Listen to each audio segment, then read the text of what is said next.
So pre-disaster, we've got a context where family violence has always been in the shadows, behind closed doors, and slowly but surely that's been brought out.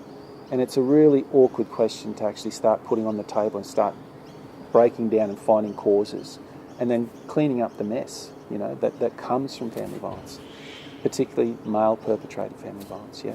So we bring in the disaster, and what can happen is we go,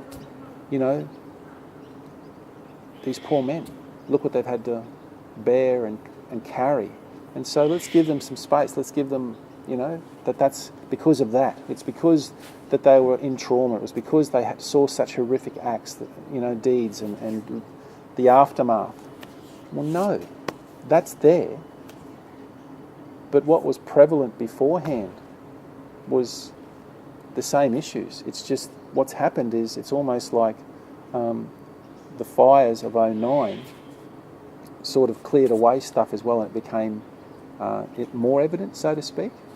But what was very clearly shown was, my experience was, it wasn't talked about. So we've got people turning up into different agencies going, this is what's going on, this is what's going on, and very much crisis, stuff. But the question was never asked. So where are you at in your relationship? How strong do you feel supported? Are you safe? Like, what's going on? Now, for me, the great learner that came from that disaster was that agencies are more aware that those sort of questions need to be asked early, during, and later. There needs to be a constant conversation in regards to, do you feel safe? Do you feel respected?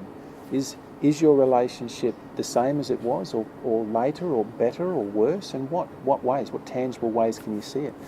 And break it down into very simple structured ways. When you have trauma, we all reduce our capacity to function. And so make it clear, make it concise, make it concrete.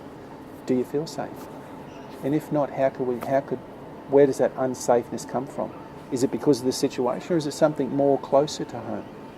So without naming it, just start that conversation and allow that person some space to actually come into it. Yeah. Do I feel as if personally